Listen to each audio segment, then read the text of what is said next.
Hello, Sensei users! Let me ask you a pointed question. Do you know the quality of the quiz questions you are setting? Is it easy, hard, or very hard?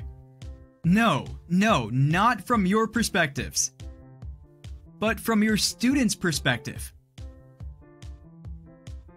Maybe the questions are set too easy or too hard. If you wish to know the quality of quiz questions from users' perspective, I have a very good news for you. Introducing Sensei Quiz Rating Plugin. Simply install the plugin and paste the shortcode on quiz page. A nice pop-up appears every time a quiz completes,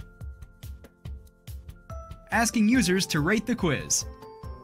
User selects one out of 3 options: easy, hard, or very hard,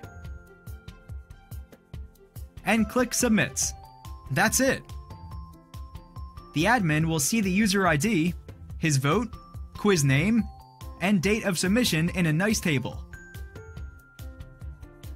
And a beautiful pie chart analysis of user's view.